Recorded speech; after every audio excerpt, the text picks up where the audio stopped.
हरे हरे। आप सबको वैष्णव गीत पता है? भज हो रे माना पता है? ठीक है, तो वो गाते हैं।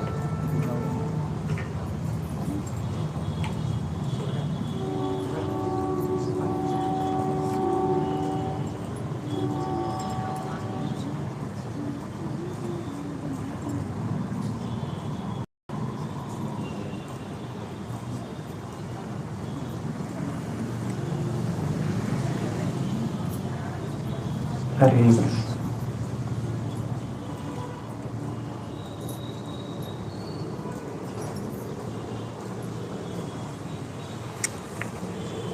भजहु रे मन श्री नंदनंदन अभय चरणारविंद रे। भजहु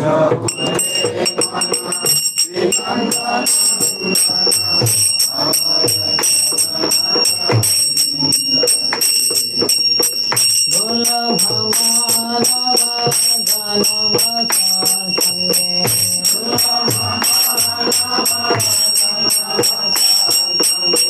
दुर्लभ मानव जन्म संगे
Hare Krishna, Krishna Krishna, Hare Hare, Hare Rama,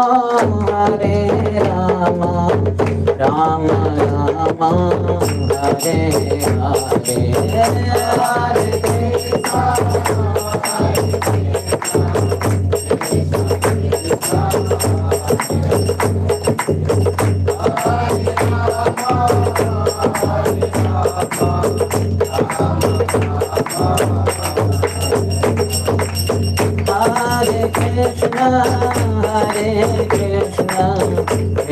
Krishna Krishna, Hare Hare, Hare Rama, Rama Rama, Hare Hare, Hare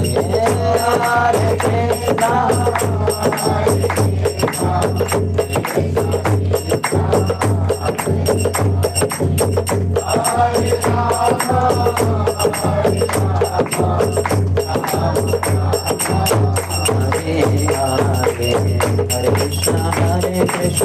Krishna Krishna Hare Hare, Hare Ram, Ram Ram, Hare Hare, Hare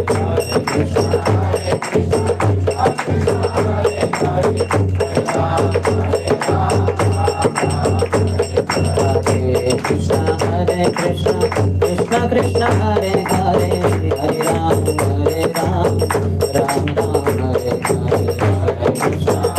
Ram, Hare Hare,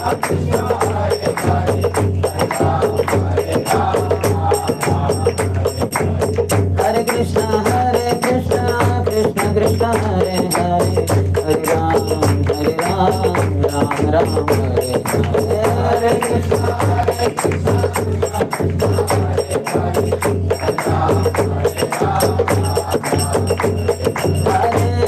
Krishna Krishna, Hare Hare, Hare Ram, Ram Ram, Hare Hare, Hare Krishna.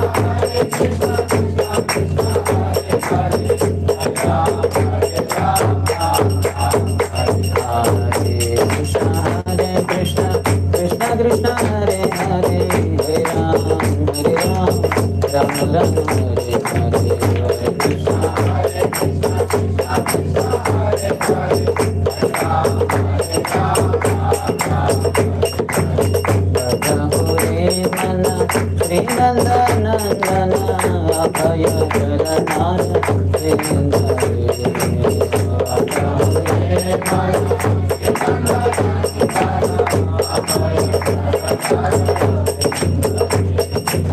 Dulabha Manava Janamasa Sange, Dulabha Manava Janamasa Sange,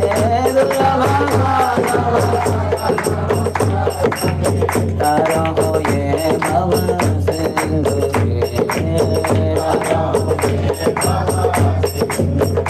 Jaya Gauranitai, Gauranitai,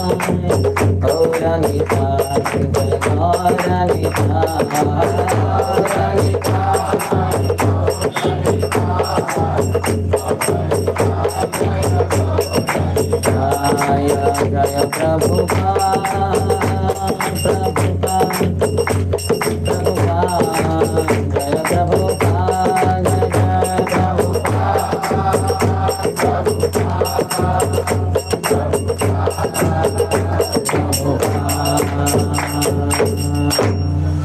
जय ओम विष्णुपाद परमहंस परिव्रजकाचार्य अष्टोत्तर शत Shri Shrimati divine grace Abhay Charanaravinda Bhakti Vedanta Swami Srila Prabhupada की ISKCON founder acharya BPD founder acharya saviour of the whole world Srila Prabhupada की जय ओम विष्णुपाद परमहंस परिव्रजकाचार्य अष्टोत्तर शत श्री श्रीमद भक्ति सिद्धांत सरस्वती गोस्वामी ठाकुर श्रील प्रभुपाद की अनंत कोटि वैष्णव वृंद की नमाचार्य श्री हरिदास ठाकुर की प्रेम से कहो श्री कृष्ण चैतन्य प्रभु नित्यानंद श्री अद्वैत गदाधर श्रीवास आदि गौर भक्त वृंद की श्री श्री राधा कृष्ण गोपीनाथ श्याम कुंड राधा कुंड गिरिराज गोवर्धन की ब्रजभूमि श्री वृंदावन धाम की मथुरा पुरी धाम की पुरुषोत्तम क्षेत्र श्री जगन्नाथपुरी धाम की श्री नवद्वीप मायापुर धाम की गंगा मैया की यमुना मैया की भक्ति देवी की श्रीमती तुलसी महारानी की समवेत गौर भक्त वृंद की श्री श्री राधा गोपीनाथ की श्री श्री जगन्नाथ बलदेव सुभद्र मैया की श्री श्री गौर की निताय गौर प्रेमानंदे all glories to the assembled devotees all glories to the assembled devotees all glories to the assembled devotees all glories to Shri Guru and Shri Gauranga Namo Vishnudaya Krishna Prishtaya Putri Shrimati Bhakti Vedanta Swamin Iti Namine Namaste Saraswati Deve Gauravani Pracharine Nirvishesha Shunyavadi Paschatya Deshatarine lecture कौन सी भाषा में होता है? Hindi English Hindi ओम ज्ञानतिमिरन्धस्य ज्ञानाञ्जनशलाकया चक्षुरुन्मिलितं येन तस्मै श्रीगुरवे नमः श्रीचैतन्यमनोभीष्टं स्थापितं येन भूतले स्वयं रूपः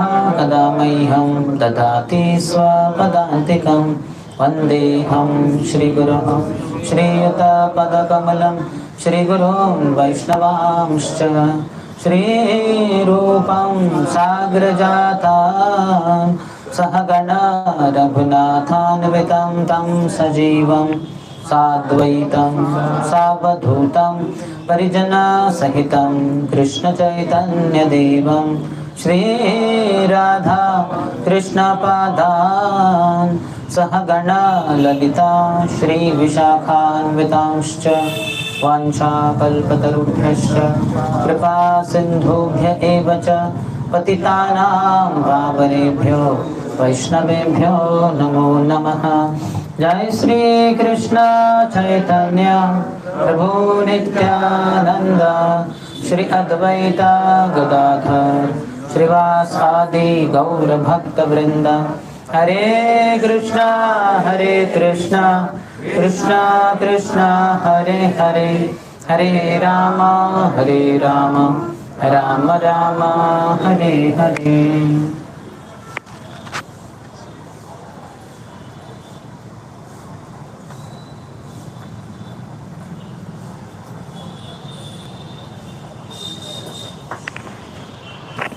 हरे कृष्णा हरे कृष्णा। तो सायंकालीन की सत्र में उपस्थित सभी भक्तों का हार्दिक स्वागत है।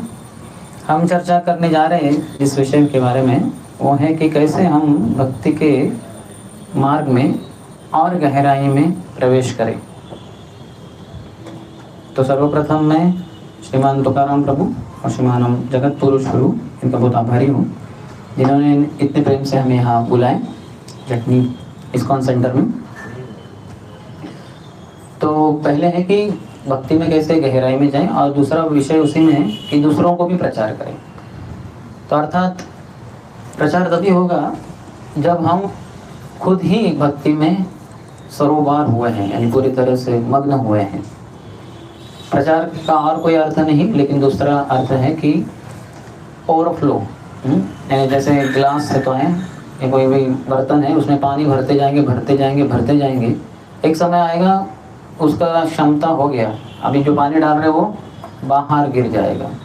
उसको ओवरफ्लो कहते हैं। तो ऐसे प्रचार और कोई नहीं, कुछ नहीं, तो ओवरफ्लो है। तो कृष्ण कितने हमारे हृदय में आए कानों के माध्यम से, श्रवण कीर्तन की पद्धति से कृष्ण भरते गए हृदय में, तो एक समय कृष्ण बाहर फैलना शुरू हो जाएंगे और उसी को प्रचार कहते हैं। तो प्रचार यानी दूसरों को ये बताना कि मैं मेरे कृष्ण के साथ कितना अधिक प्रसन्न हूँ, how happy I am with my Krishna. तो इसलिए पहले कृष्ण हमारे होने चाहिए, तभी तो जाके हम दूसरों को दे सकते हैं। जो अपनी चीज़ है नहीं वो दूसरों को क्या देंगे, तो कृष्ण हमारे होने चाहिए। तो कृष्ण को हमारे जीवन में पूरे लाना है। तो उसके बारे में श्रील रूप गोस्वामी पाद जो हमारे महान आचार्य हुए हैं, चैतन्य महाप्रभु के बाद 6 गोस्वामियों ने ये हरे कृष्ण आंदोलन आगे जारी रखा। तो उसमें रूप गोस्वामी सर्वप्रथम है। वो आध्यात्मिक संसार में रूप मंजरी है, कृष्ण भगवान की सेवा में हमेशा तत्पर रहती श्रीमती राधा रानी। और श्रीमती राधा रानी के लिए 8 सखियाँ होती हैं जो उनको हमेशा मदद करती हैं, जैसे चित्रा, चंपकलता, ललिता, विशाखा, रंग देवी, सुदेवी, इंदुलेखा, चंपकलता, इंदुलेखा और रंग देवी शायद। तो ठीक है, तो ये 8 जो है ये मदद करती है उनको। और इन 8 को मदद करने वाली उनकी छोटी छोटी गोपियाँ रहती हैं जिनको मंजरी कहते हैं। तो उनमें से सर्वप्रथम जो है वो रूप मंजरी, तो वही इस संसार में रूप गोस्वामी के रूप में प्रकट हुए और उन्होंने हमें भक्ति के अंगों को कैसे पालन करना ये बताया। श्री प्रहलाद महाराज जैसे बताते हैं कि 9 प्रकार की भक्ति है। वैसे तो आध्यात्मिक जीवन में बहुत कुछ किया जा सकता है, उन सभी चीज़ों को संक्षिप्त में भजन कहते हैं। कोई यज्ञ करे, कोई दान करे, कोई तप करे, बहुत कुछ प्रकार की चीज़ें की जा सकती है, लेकिन उनमें ये सब चीज़ों को भजन कहते हैं। तो भजन मध्य सर्वश्रेष्ठ क्या है? नवविधा भक्ति। श्री चैतन्य महाप्रभु श्री सनातन गोस्वामी को बताते हैं अंत्य लीला के 4थे अध्याय में, श्री चैतन्य चरितामृत के अंतर्गत। आप मेरे पीछे दोहरा सकते हैं। भजनेर मध्य सर्वश्रेष्ठ नवविधा भक्ति, कृष्ण प्रेम कृष्ण दीते, हरे महाशक्ति। तो बहुत ही आसान है। वो कहते हैं कि भजनेर मध्य सर्वश्रेष्ठ नवविधा भक्ति, सभी भजनों में जो भी आप करो, यज्ञ, दान, तप, इधर जाओ उधर जाओ, कुछ भी करो, सर्वश्रेष्ठ है नवविधा भक्ति, जो हम श्री प्रहलाद महाराज से सुनते हैं। श्रवणम कीर्तनम विष्णु, स्मरणम पाद सेवनम, अर्चनम वंदनम दास्यम, सख्यम आत्मनिवेदनम। भगवान के बारे में श्रवण करना, जैसे परीक्षित महाराज 7 दिन 7 रात लगातार की। भगवान के बारे में कीर्तन बोलना, कीर्तन करना या फिर उनका गुणगान करना, जैसे परीक्षित सुखदेव गोस्वामी ने किया। 24, हम जैसे इंग्लिश में कहते हैं 24/7, तो 24 घंटा दिन के ऐसे 7 लगातार दिन सुखदेव गोस्वामी बोलते गए। एक तो श्रवण की इच्छा होना, लेकिन दूसरा है कोई तो बोलने वाला तो चाहिए जिनसे हम श्रवण कर सके। श्री चैतन्य महाप्रभु के एक महान पार्षद रहे जिनका नाम था वक्रेश्वर पंडित। तो वो ऐसे महान नर्तक थे, नृत्य करने वाले कीर्तन में, कि नृत्य करते करते कभी थकते ही नहीं थे। 2 घंटा हो गए तो 3 घंटा, 4 घंटा, 5 घंटा, 10 घंटा, 20 घंटा, 30 घंटा। तो एक बार तो उन्होंने 72 घंटा लगातार कीर्तन में नृत्य किया। सोचिए 72 घंटा कितने दिन होते हैं? 3 दिन लगातार।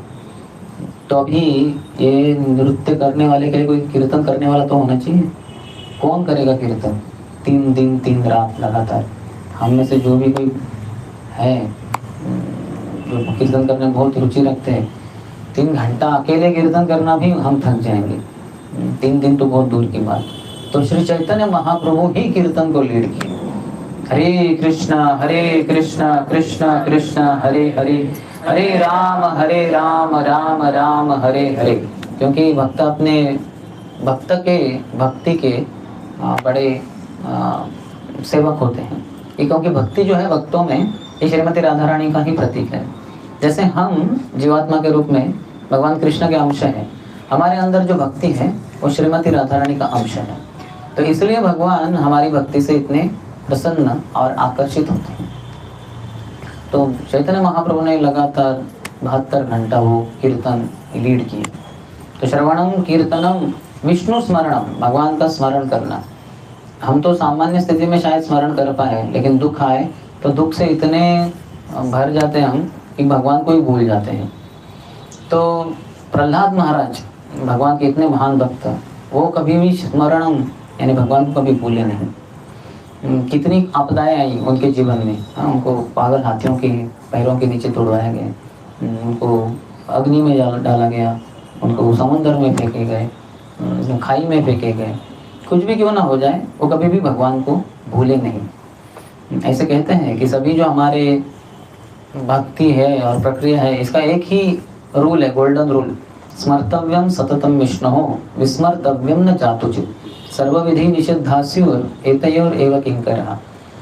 सभी विधि और निषेध, विधि यानी डूज, ये करो ये करो ये करो ये करो, एंड डोंट्स निषेध, ये मत करो ये मत करो, मांसाहार नहीं, जुआ नहीं, नशा नहीं, व्यभिचार नहीं, तो ये नहीं करना है, ये करना है। तो ये जो विधि है और ये निषेध है, इन सब ये सब जो है एक ही गोल्डन रूल के दास हैं। तो गोल्डन रूल क्या है? हमेशा भगवान का स्मरण करना और कभी भी भगवान को न भूलना। भगवान का स्मरण ये आध्यात्मिक प्रक्रिया से, आध्यात्मिक कार्यों से, सेवाओं से होता है। जैसे हम चर्चा कर रहे हैं, श्रवणम कीर्तनम विष्णु स्मरण। और भगवान का विस्मरण माया की चपेटों में आने से होता है। माया की जो भी कुछ चालें हैं उसमें अगर हम फंस जाए तो भगवान का विस्मरण, भगवान की विस्मृति हो जाती है। तो प्रहलाद महाराज कभी भगवान को भूले नहीं। श्रवणम कीर्तनम विष्णु स्मरणम पाद सेवम, भगवान के चरणों का संवाहन करना। तो इसके लिए लक्ष्मी माता का उदाहरण आता है। वैसे तो लक्ष्मी भगवान की भार्या है, नित्य संगिनी है, और उनका स्थान भगवान के वक्षस्थल पे है, श्रीवत्स के रूप में। सामान्यतः इस संसार के पुरुषों के छाती के ऊपर थोड़े बाल होते हैं, तो भगवान विष्णु के छाती के ऊपर 3 सोने के बाल होते हैं, सोने के रंग के, तो उसको श्रीवत्स कहते हैं। श्री यानी लक्ष्मी, लक्ष्मी का वो स्थान है। तो हालांकि उनका स्थान भगवान नारायण के वक्षस्थल पे है, वहाँ से नीचे चरणों में उतरकर वहाँ उनके चरणों का संवाहन, मसाज करती है लक्ष्मी माता। ये फिजिकल सर्विसेज, शारीरिक सेवाओं को प्रदर्शन करता है। पाद सेवनम, सभी प्रकार की जो शारीरिक सेवाएं हम करते हैं भगवान के लिए, कुकिंग करेंगे, झाड़ू पोछा मारेंगे, बर्तन मांजेंगे, सर्विंग करेंगे, मार्केट में जाके कुछ खरीदी करेंगे भगवान के लिए, भोग इत्यादि, तो ये सब शारीरिक सेवाएं पाद सेवनम के अंतर्गत आती हैं, जिनका लक्ष्मी माता सर्वोत्कृष्ट प्रतिपादन करती है। पाद सेवनम, अर्चनम, भगवान की पूजा अर्चना करना, इसके लिए पृथु महाराज का उदाहरण आता है। वंदनम, भगवान की वंदना करना, इसके लिए अक्रूर जी का उदाहरण आता है।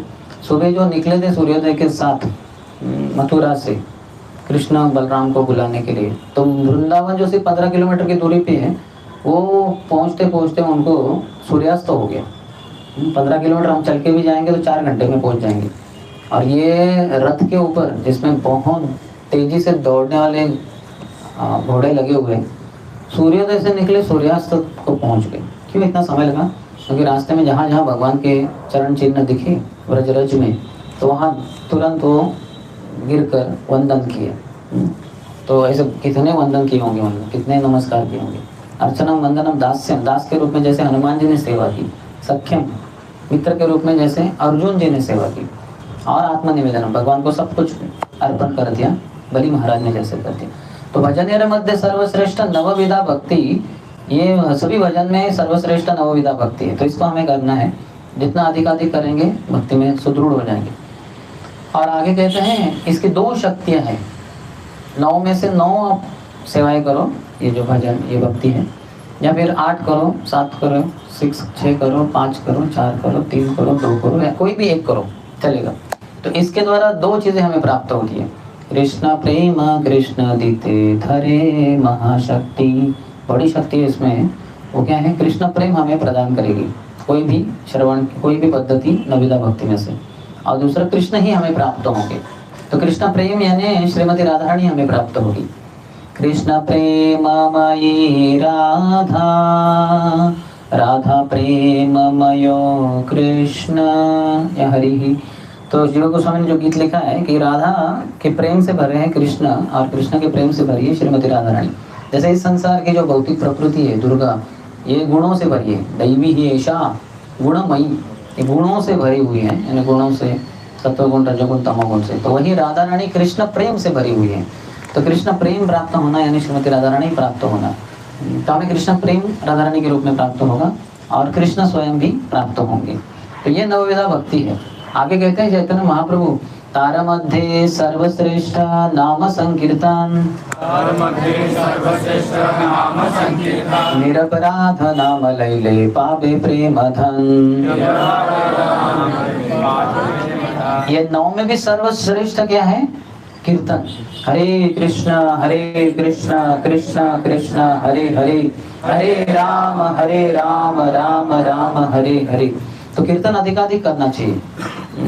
प्रभुपाद ने कहा 16 माला, अर्थात शुरुआत में जब गए थे अमेरिका में और उन नए भक्तों ने पूछा कि कितना माला करना है स्वामी जी, तो प्रभुपाद ने कहा 64। नीचे गिर गए वो, इसमें तो 7-8 घंटे चलाएंगे, पूरा दिन ही चला जाएगा, स्वामी थोड़ा कंसेशन दीजिए। बोले ठीक है चलो 32 माला। 32 में भी 3.5-4 घंटा जाएंगे, थोड़ा और कंसेशन दीजिए। प्रभुपाद बोले 16, कम से कम 16 के नीचे नहीं। तो 16 स्टैंडर्ड बन गया, लेकिन 16 का स्टैंडर्ड नहीं है एक्चुअली। वेदों में 16 ग्रंथियों का स्टैंडर्ड है, 16 मालाओं का ना। एक ग्रंथि होती है 4 मालाओं की, तो 16 ग्रंथि यानी 64 माला। तो 64 माला जप करना चाहिए, या कम से कम 58 माला करना चाहिए, 58, क्योंकि वो 1 लाख होता है। 64 माला यानी 1,11,110 ऐसा कुछ तो होता है, 1 लाख के ऊपर होता है। लेकिन कम से कम 1 लाख हरि नाम रोज लेना चाहिए। उसको लक्षेश्वर कहते हैं, लखपति। आप में से कितने जन लखपति बनना चाहते हैं? वो वाले नहीं ये वाले। ऐसे छोड़ना नहीं है, खींचना है। हरे कृष्ण कृष्ण कृष्ण हरे हरे, हरे राम राम राम हरे, हरे कृष्ण कृष्ण कृष्ण कृष्ण हरे हरे, राम राम राम हरे, हरे कृष्ण कृष्ण कृष्ण कृष्ण हरे हरे, हरे राम राम राम। उसमें ऐसे ऐसे करते हैं ना, छूटने वाला है वो लक्ष्मी हाथ से। एक तो पैसा आपको छोड़ के जाएगा जीवन काल में, या अंत काल में आप पैसे को छोड़ के चले जाओगे। दोनों में से एक तो होने वाला है कि नहीं? जीवन काल में कभी पैसा चला जाएगा, नहीं तो पैसा रहा जीवन भर साथ में, तो आपको पैसे को छोड़ के जाना पड़ेगा। तो इसलिए बुद्धिमानी इसमें ही है कि जो प्रेम धन है उसको प्राप्त करे, जो उस संसार की संपत्ति है। हम इस संसार की संपत्ति को इतना महत्व देते हैं, उसके लिए दिन रात एकत्रित कर देते हैं, खून पसीना बहाते हैं, पैसे रुपये, क्या दिनार, सेंट, डॉलर्स, येन और जो भी है। तो ये सब तो यहाँ का यही रह जाएगा। हम आए थे खाली हाथ चले जाएंगे। तो जो बुद्धिमान है वो लोग भक्ति के मार्ग को स्वीकार करते हैं। तो निरपराध भाव से भक्ति नाम लेना चाहिए। और कहते हैं कीर्तन या सदा हरि। चैतन्य महाप्रभु ने कहा है कि 24 घंटा कीर्तन करना चाहिए। हरे कृष्ण कृष्ण कृष्ण हरे हरे, हरे राम राम राम हरे हरे। जब जगन्नाथपुरी में थे प्रभु चैतन्य महाप्रभु, तो उनके किसी गृहस्थ भक्तों ने कहा कि महाप्रभु हमारे घर में आइए, हमें आपको भिक्षा देने का अवसर प्रदान कीजिए। तो चैतन्य महाप्रभु कहे जो लक्षेश्वर है उसके ही घर में मैं जाऊंगा प्रसाद ग्रहण करने, यानी लखपति है, उन सबके मुँह ही लटके। तो लखपति के, हम तो हजारपति भी नहीं, गरीब लोग हैं हम लोग। चातुर्मास चारों के चारों महीने जगन्नाथपुरी जाकर महाप्रभु का संग करते थे। तो देखिए 8 ही महीने थोड़ा बहुत कुछ तो काम काज करते थे।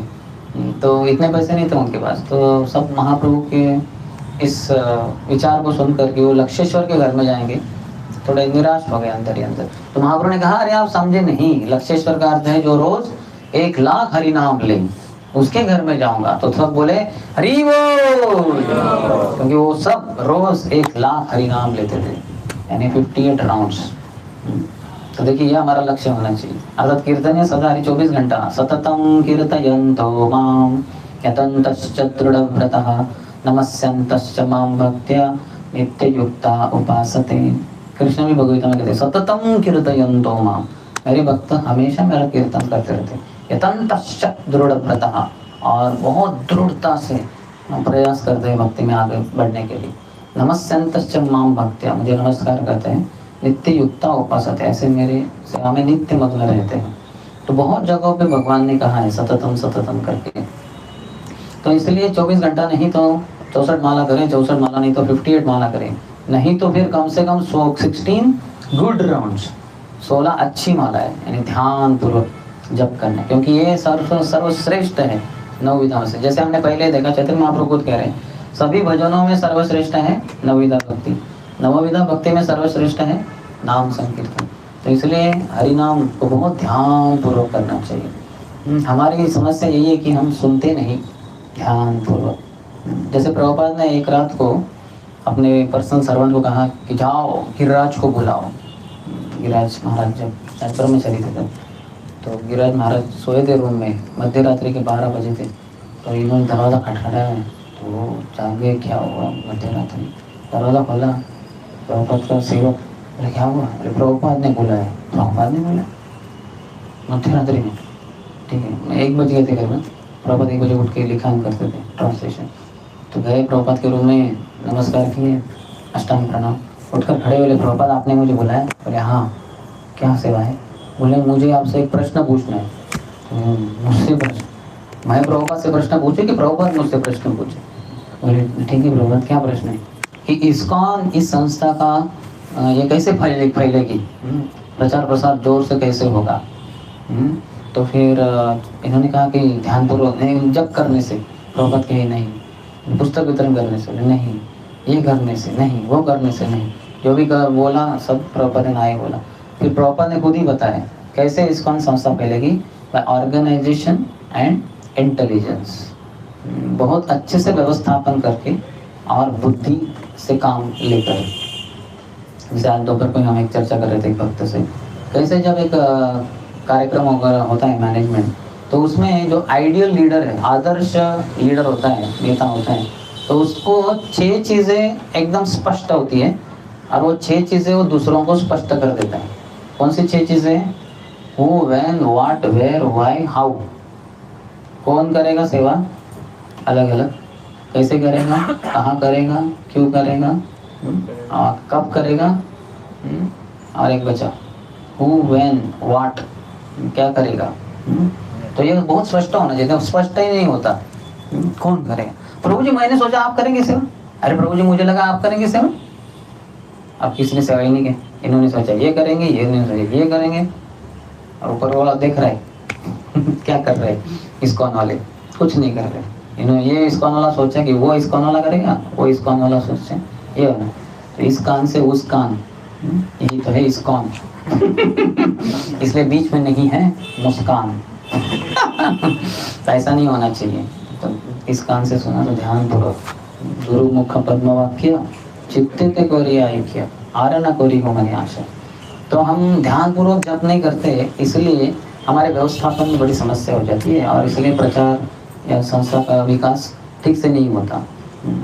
इसलिए हमारे गौरांग प्रभु हैं मुंबई के, वो कहते हैं इस्कॉन के सारे भक्त अगर रोज सुबह एक साथ बैठकर, एक साथ है ना, एक साथ में नहीं, जहाँ कहाँ बैठे हैं, लगातार 16 माला, पहले से लेके 16 माला बैठकर ध्यान पूर्वक जप करेंगे, तो इस्कॉन के अंतर्गत जो भी कुछ हजारों करोड़ों लाखों समस्या है वो सब एक क्षण में ही नष्ट हो जाएगी।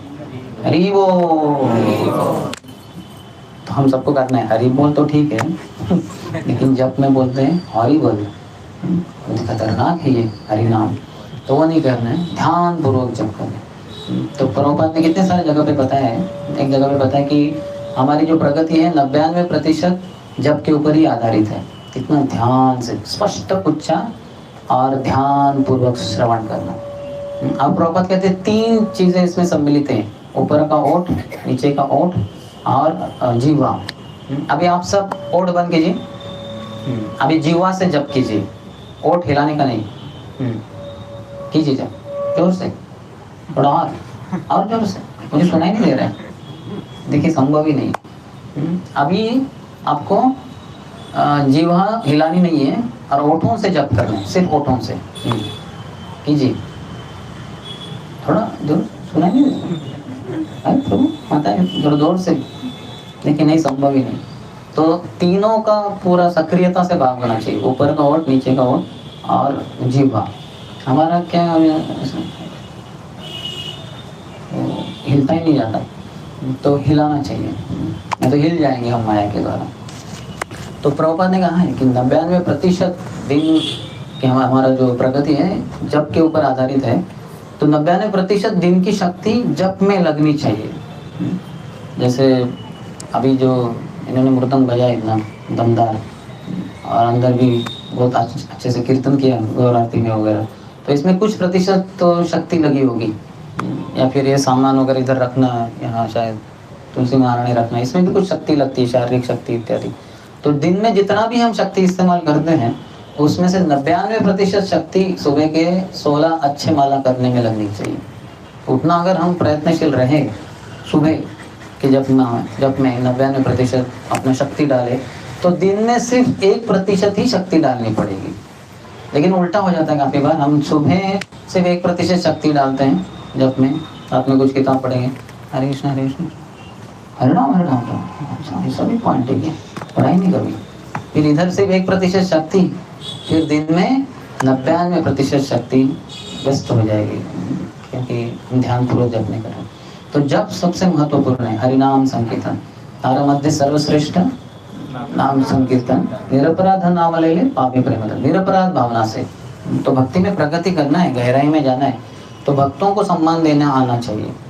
भक्ति में प्रगति का यही लक्षण है कि कितने अधिकाधिक भक्तों को हम अपने स्वामी के रूप में मानते हैं और उनकी सेवा करने में हमेशा तत्पर रहते हैं। कितने भक्तों को आपने कितना हद तक प्रसन्न किया है, ये आपके भक्ति में प्रगति का लक्षण है। कितने भक्तों को, नंबर 1 2 3 4 5 6 7 10 20 30 50 60 100 200 500 1000 2000, कितने भक्तों को आपने प्रसन्न किया है और कितना प्रसन्न किया है, वो भी महत्वपूर्ण है। तो जितने अधिक भक्तों को प्रसन्न किया है, जितना अधिक मात्रा में प्रसन्न किया है, उतना भक्ति में प्रगति की है। तो इसलिए भक्तों को प्रसन्न करना, भक्तों की सेवा करना, ये बहुत ही महत्वपूर्ण है। निरपराध भाव से, निरपराध, अपराध की क्या परिभाषा है? अपराध एक ही, जैसे बचपन में हम समानार्थी शब्द देखते थे ना, समानार्थी क्या कहते हैं? पर्यायवाचक। ओके, समझ रहे ना आप क्या मैं कह रहा हूँ? सिनोनिम्स, हाँ सिनोनिम्स। तो जैसे तो इसके का इसी समान अपराध इज इक्वल टू अनादर, अनादर, आदर न देना। एक भक्त को उसकी स्थिति के अनुसार आदर न देना, इसको अनादर कहते हैं। और इसका कारण हमारा मिथ्या अहंकार है। उस भक्त के और हमारे बीच में एक बहुत बड़ा पहाड़ है, उसको कहते हैं मिथ्या अहंकार। तो इस मिथ्या अहंकार के पहाड़ को चकनाचूर करना होगा, वो हम नहीं कर पाएंगे, गुरुदेव कर पाएंगे। इसलिए गुरुदेव से प्रार्थना करते हैं, सकले सम्मान करिते शकति देहनाथ जथा जथा, तबे तो गाइबो हरि नाम सुखे अपराध हबे हता। हे गुरुदेव, सबको सम्मान देने की शक्ति आप मुझे प्रदान करें। जैसे अभी ये एक उठाना है, उसमें कुछ शक्ति लगती है, ज़्यादा शक्ति तो नहीं लगती एक तरीके से, लेकिन अभी समझिए ये इसको उठाना है, टेबल को, इसको थोड़ा ज़्यादा शक्ति लगेगा। अभी ये व्यासासन को उठाना है, ये और भी भारी है, या इससे भी कुछ भारी हुआ है। ये रेफ्रिजरेटर को उठाना है, और भी शक्ति लगेगी। लेकिन संसार में सबसे अधिक शक्ति लगती है दूसरों को सम्मान या सभी को सम्मान देने के लिए। उससे बढ़कर और कोई शक्ति का प्रदर्शन है ही नहीं संसार में। और तारा सिंह हो, माइक टाइसन हो, और मोहम्मद अली हो, या कोई भी हो, वो इतने शक्तिशाली नहीं रहे। सबसे अधिक शक्तिशाली शुद्ध भक्त होते हैं, क्योंकि सभी को वो सम्मान देने में समर्थ रहते हैं। जैसे हमें सीखना है, तभी भक्ति में प्रगति होती है जब अनादर को टालते हैं। आदर देखो देने को आता है सबको, इसलिए तो अमान ही ना मान देना, अपने लिए कुछ मान की आशा न करना, दूसरों को मान देना। तो जितना हम अपने मान की इच्छा करते हैं, उतना दूसरों को मान नहीं दे पाएंगे, उतना अपमान कर देंगे उनका। जैसे अगर मैं अपने आप को 90% सम्मान देता हूँ, मान की इच्छा करता हूँ, तो दूसरों को अर्पण करने के लिए मेरे पास कितना सम्मान बचता है? सिर्फ 10%। 80% मैं अपने लिए मान की इच्छा करता हूँ, तो दूसरों को कितना बचेगा? 20। अगर 50% मेरा सम्मान चाहिए, तो दूसरों को कितना? 50। अगर 20% मेरा सम्मान, तो दूसरों को कितना दे पाऊंगा? 80। और 0% अपना सम्मान की इच्छा, तो दूसरों को कितना देंगे? 100%। तो ये बहुत महत्वपूर्ण है। All glories to assembled devotees, मेरा जय जयकार नहीं, तो जो उपस्थित भक्तवृंद है उनका जय जयकार। तो दूसरों को मान देने को आना चाहिए। अगर जितना दूसरों को मान दे पाएंगे उतना ध्यान पूर्वक जप कर पाएंगे। तो यह सर्वप्रथम है नाम संकीर्तन, क्योंकि शास्त्रों में इसका इतना सारा गुणगान है। कलयुग में बताया गया है कि और कोई प्रक्रिया नहीं। हरेर नाम हरेर नामैव केवलम कलौ नास्तेव नास्तेव नास्तेव गतिरन्यथा। और हरिनाम सर्वोत्कृष्ट है, हर कोई ले सकता है, कभी भी ले सकता है, और एनीवन एनी टाइम एनीवेयर, कोई भी कभी भी कहीं भी ले सकता है। इसको टॉयलेट में भी हरिनाम को ले सकते हैं, बच्चा भी ले सकता है, कुत्ता भी ले सकते हैं, सब हर कोई ले सकते हैं इसको। इसमें देश काल पात्र की कोई सीमा नहीं है, मर्यादा नहीं है। तो इतना हरिनाम का गुणगान किया है। और यहाँ तक ये भी बताया है कि एक कोटि अश्वमेध मध्य एक हरिनाम श्रेष्ठ, यही कहे से पाषंडी दंडे तारे यम। अगर 1 करोड़ अश्वमेध यज्ञ एक हरिनाम के समान है, ऐसे अगर कोई बोले तो वो बड़ा पाखंडी है और उसको यमराज दंडित करते हैं, मारते हैं, उसको पिटाई करते हैं, हड्डी पसली करते। ऐसा नहीं है। हरिनाम की तुलना 1 करोड़ अश्वमेध यज्ञ से भी नहीं की जा सकती, क्योंकि हरिनाम तो है ही नहीं, उसकी किसी भी चीज़ों के साथ तुलना की नहीं जा सकती, क्योंकि वो भगवान से अभिन्न है। भगवान का एक नाम है असमूर्ध्व, असम अऊर्ध्व। भगवान के समान कोई नहीं, भगवान के ऊपर कोई नहीं, सब भगवान के नीचे ही है, इसलिए उनका नाम असमूर्ध्व है। तो उसी तरह से हरिनाम भी भगवान से अभिन्न होने के कारण हरिनाम के समान भी कुछ नहीं है, हरिनाम के ऊपर भी कुछ नहीं है। हरिनाम सर्वोपरि है, सबके ऊपर है। तो इसलिए हरेर नाम हरेर नामैव केवलम। यहाँ तक कि एक प्रवचन में प्रभुपाद कहते हैं कि कोई भी तप नहीं, यज्ञ नहीं और अर्च विग्रहों की सेवा भी नहीं। क्यों ऐसा प्रभुपाद कहते हैं जो हरिनाम के समान है? क्यों? क्योंकि देखेंगे सत्य युग में क्या पद्धति थी भगवान को प्राप्ति करने की, वो ध्यान करना। तो प्रभुपाद कहते हैं वो ध्यान जमेगा नहीं कल युग में, हम सबको हमारा ध्यान इधर उधर चलता जाता है, तो ध्यान भी नहीं प्रक्रिया। और त्रेता युग में भगवान की प्राप्ति कैसे होती थी? यज्ञ की, यज्ञ भी नहीं करना है। और द्वापर युग में अर्च विग्रहों की पूजा अर्चना, तो वो भी नहीं, सिर्फ हरिनाम यही लेना है। तो हरिनाम को जितना ध्यानपूर्वक ले उतना हमें लाभ होगा। तो इसलिए थोड़ा शुरुआत में परम पूज्य भानु महाराज कहते हैं, हम स्वामी महाराज, कि थोड़ा संबंध ज्ञान के ऊपर थोड़ा हम फोकस कर सकते हैं। जैसे हरिनाम लेने के पूर्व मैं कौन हूँ?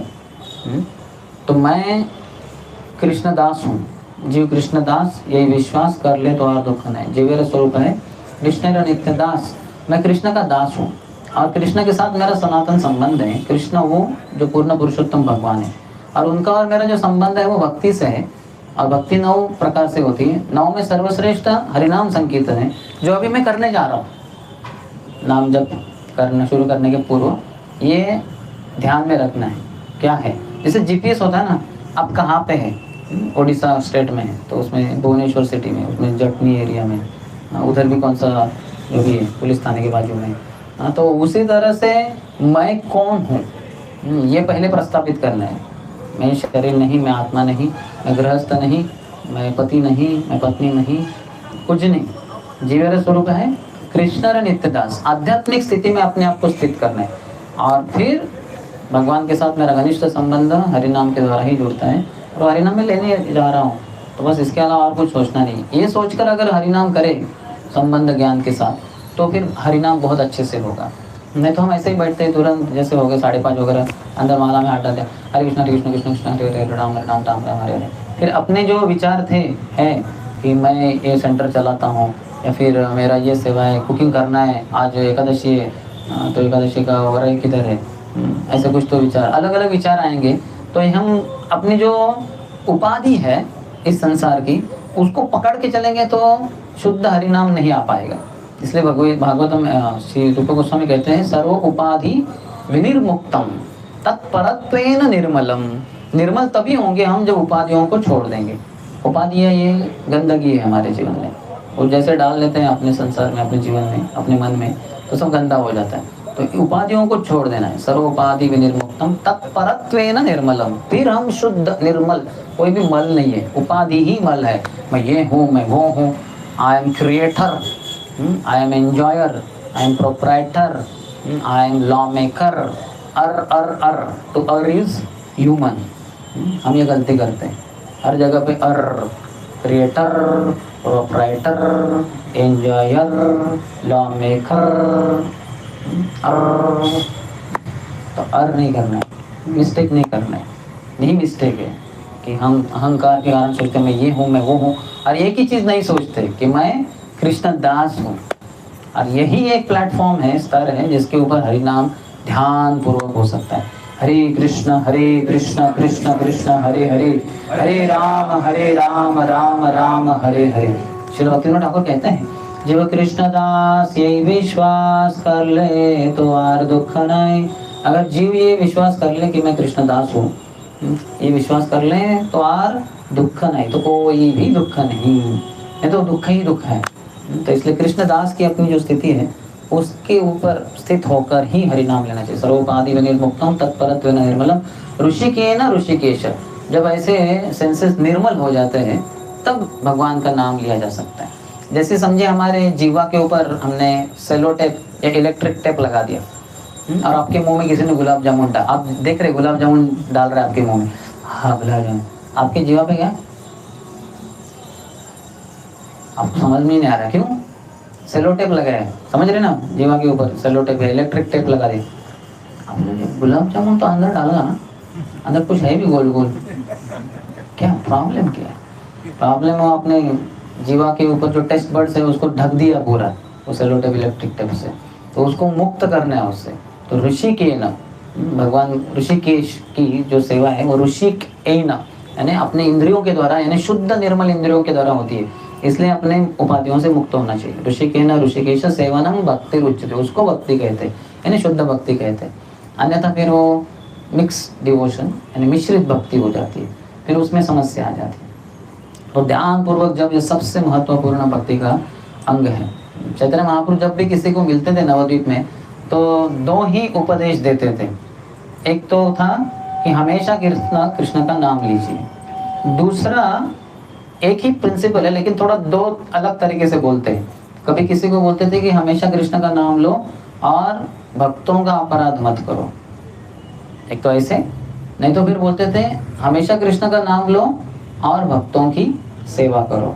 तो जब हम भक्तों की सेवा करने की इच्छा करते हैं तभी अपराध से मुक्त रह सकते हैं। अगर सेवा करने की इच्छा नहीं तो फिर उनके द्वारा सेवित होने की इच्छा है, और फिर हम समस्या कर देंगे अपने आप के लिए, क्योंकि हम ये सब प्रोप्राइटर क्रिएटर वगैरह सोचते बैठेंगे, फिर हम भक्तों के प्रति अपराध करेंगे, यानी अनादर करेंगे उनको। तो सबको आदर देना है, गुरु महाराज को भीख मांगनी है कि मुझे वो शक्ति प्रदान करे जिससे मैं सभी को आदर दे सकूं। तो ये नाम संकीर्तन करने से बहुत शक्ति प्राप्त होती है। इसके बारे में बोले उतना कम ही है, लेकिन आपको कोई प्रश्न है इसके बारे में? अगर है तो ये देखेंगे, नहीं तो फिर अगला थोड़ा विषय।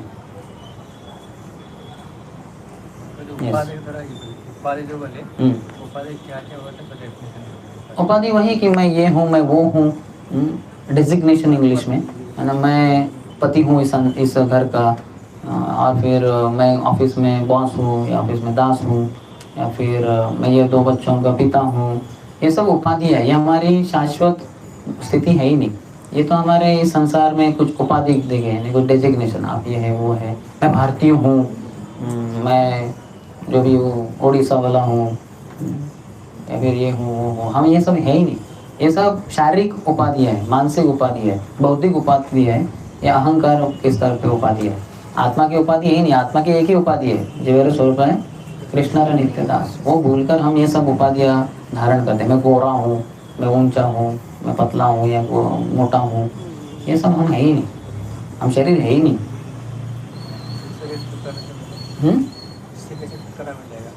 यही आध्यात्मिक ज्ञान ग्रहण करकर चक्षुर उन्मीलितम येन तस्मै श्री गुरुवे नमः। गुरु महाराज आंखों को खोल देते हैं। सामान्यतः हम कैसे देखते हैं? चर्म चक्षु से देखते हैं। हमारी जो आंखें हैं ये किससे बनी है? चमड़ी से बनी है, पानी से बनी है, बस और कुछ नहीं उसमें। तो इससे नहीं देखना है, चर्म चक्षु से।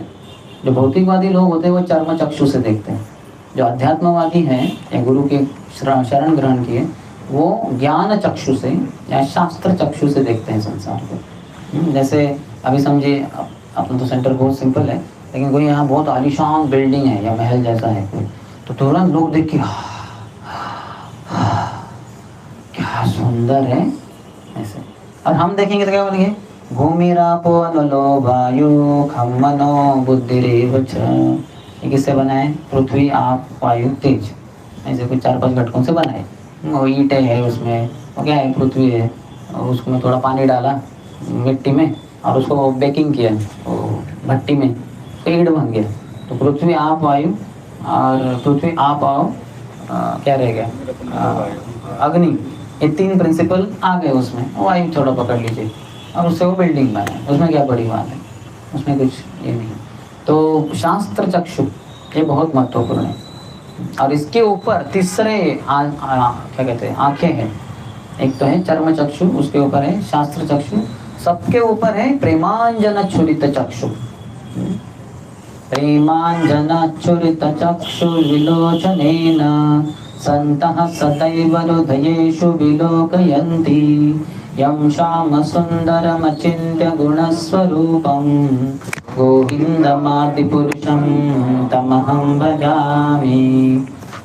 कि जिनके आंखें प्रेम के अंजन से भरी हुई, जैसे हम बचपन में लगाते ना, माँ लगाती थी अंजन से अच्छा दिखाई देता है, तो उसी तरह से प्रेमांजन छुरित चक्षु विलोचनेन संतः, ऐसे संतो सदैव अपने हृदय में भगवान श्याम सुंदर के दर्शन करते हैं।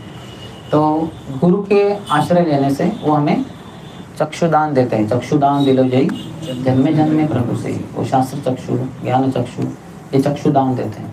ये सबसे बड़ा दान है। वो होता है ना बाहर के संसार में, रक्तदान, नेत्रदान, क्या किडनी दान, ऑर्गन दान, जो भी है ये कुछ काम के नहीं। सबसे महत्वपूर्ण ये चक्षुदान है जो गुरु देते हैं।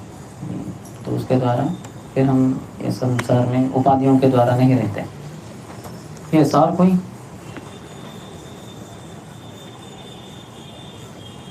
नाम के बारे में प्रश्न?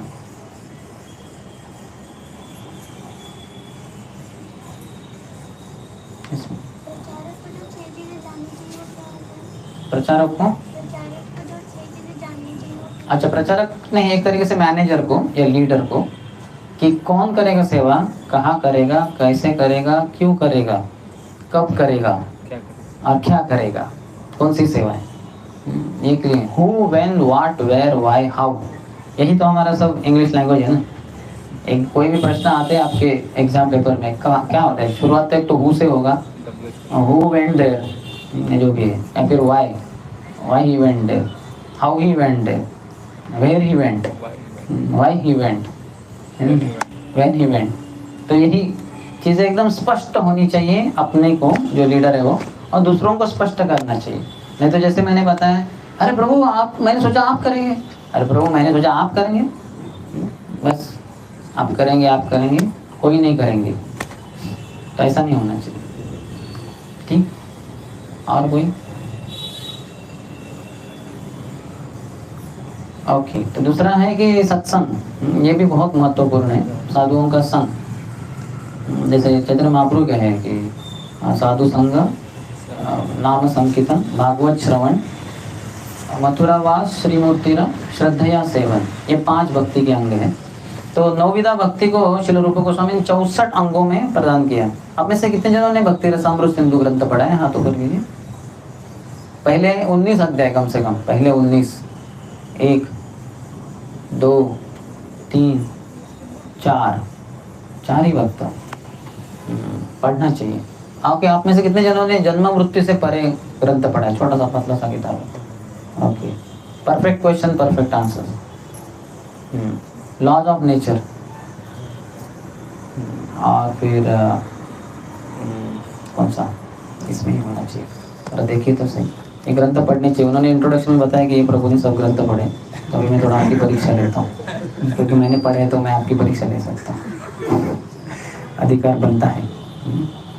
फिर एलिवेशन टू कृष्णा कॉन्शियसनेस, अभी मुझे नाम इंग्लिश में ही पता है, उसको उड़िया में ट्रांसलेट कीजिए, हिंदी में ट्रांसलेट कीजिए। एलिवेशन टू कृष्णा कॉन्शियसनेस किसने पढ़ा? किसी को एलिवेशन नहीं करना? ठीक है। राज विद्या कितने जन पढ़ा? हाथ ऊपर कीजिए। On the way to Krishna 3 4 5। Perfection of yoga एक ही वक्त है। लीडर नहीं पढ़ा है हमारे, बस इसलिए वो लीडर है। मैसेज ऑफ गॉड हेड एक भक्त नहीं पढ़ा, वो तो गॉड हेड के लिए ना। Message of God head for God head. हमारे लिए तो नहीं। Life comes from life. तीन भक्त हैं। द पाथ ऑफ परफेक्शन एक लीडर ही हमारे पढ़े। Krishna the reservoir of pleasure 2। Teaching of queen Kunti माता जी ने पढ़े। अच्छी बात है। ओके, तो प्रभु जी उनके लिए टीचिंग ऑफ लॉर्ड कपिला। नहीं, प्रभु जी इंटरेस्टेड नहीं।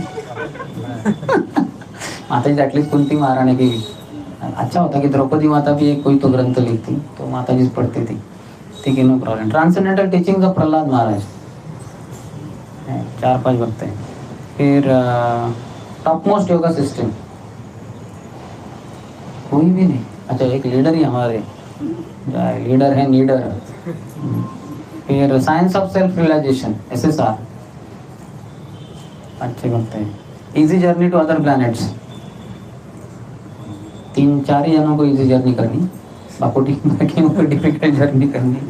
ठीक है। लाइट ऑफ द भागवत वो हमारे लीडर अच्छे पावरफुल लीडर है। लाइट में है ही वो, बल्ब लगाया हुआ है लेकिन उनके हृदय में भी लाइट है। श्री ईशोपनिषद भक्ति शास्त्र की है तो पढ़ा होगा। Okay. The nectar of instruction okay, 5-6 वक्त हैं।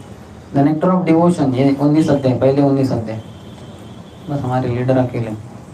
टीचिंग ऑफ लॉर्ड चैतन्य 3। कृष्णा ग्रंथ 90 अध्याय वाला सभी लीलाओं 10वीं स्कंद 3-4। ठीक है। फिर भगवत गीता पूरा 18 अध्याय। माय गॉड, सब गीता के दीवाने। अच्छी बात है। चलो, अच्छा हुआ प्रभुपाद ने एटलीस्ट गीता भी दिया, पढ़ते हैं लोग। श्रीमद् भागवतम पूरे 12 स्कंद 2। एक प्रभु एक माता, 3 माता है। और श्री चैतन्य चरितामृत 2। तो थोड़े हम कच्चे हैं, थोड़े पक्के बनना पड़ेगा। तो इसलिए अगर हो सकता है तो आपके प्रति एक निवेदन कि हर महीने एक ग्रंथ के ऊपर परीक्षा लेने का, इन्हें सबको एक ही ग्रंथ बताने का। समझे, अभी आज का अभी जून शुरू हुआ है तो जुलाई की शुरुआत में समझिए या जून के एंड में हम परफेक्शन ऑफ योगा ग्रंथ के ऊपर एग्जाम लेंगे। और एकदम सिंपल, इसलिए मैंने 2013 से 2018 तक 6 साल में पूना में मंदिर में रोज हर महीने हम एक ग्रंथ के ऊपर परीक्षा लेते थे। तो उसका हमने किताब ही छापा है पूरा क्वेश्चंस का। वो मोस्टली MCQs हैं, मल्टीपल चॉइस क्वेश्चन, यानी फिल इन द ब्लैंक्स में नीचे ABCD तो कौन सा उत्तर बराबर है तो टिक मार्क कीजिए वगैरह। थोड़ा मैच द फॉलोइंग है, जोड़ी लगाइए और फिर थोड़ा 1-2 श्लोका एंड में उसको कंप्लीट कीजिए। पत्रम पुष्पम आगे का कंप्लीट कीजिए और उसका ट्रांसलेशन दीजिए। ऐसा हमने इंग्लिश भाषा में एक ग्रंथ छापा है और हिंदी में भी छापा है, 2 भाषाओं में है। आप में से कितना जन चाहेंगे कि आप परीक्षा दें ग्रंथों के ऊपर चाहे? तो आपके लिए बहुत सारे कैंडिडेट्स हैं, कृपया उसको कीजिए।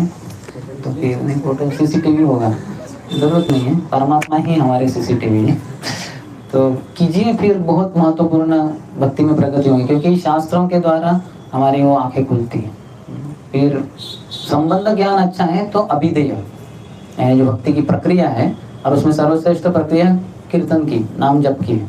तो संबंध ज्ञान स्पष्ट नहीं है तो फिर अभिधेय में समस्या हो जाती है।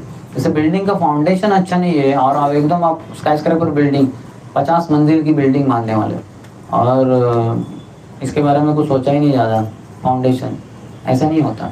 जितनी लंबी बिल्डिंग उतना फाउंडेशन को ज़्यादा टाइम। अगर हमारे पुना मंदिर आएंगे, उसके सामने 3 बड़ी बिल्डिंग बांधने वाले थे तो 1.5 साल से बिल्डिंग का कुछ ग्राउंड के ऊपर कुछ आ ही नहीं रहा था, फाउंडेशन ही डाल रहे थे। तो एक भक्त ने जाके पूछा ये कब बिल्डिंग का काम शुरू होगा?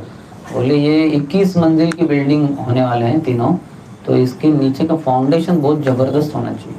तो 1.5 साल से हम फाउंडेशन ही डाल रहे हैं। फिर 1.5 साल के फाउंडेशन के बाद फिर वो बिल्डिंग ऊपर first floor, second floor, third floor, बहुत बड़ी बिल्डिंग्स है वो तीनों। तो ये कीजिए आप जिससे कि भक्ति में प्रगति हो। तो दूसरा हमारा जो प्रिंसिपल है कि साधुओं का संग, जैसे आप जानते हैं श्री चैतन्य चरितामृत में कहा है, आप मेरे पीछे दोहराइए, साधु संग सर्वशास्त्रिकाय, लव मात्र साधु संगे सर्व सिद्धि होय।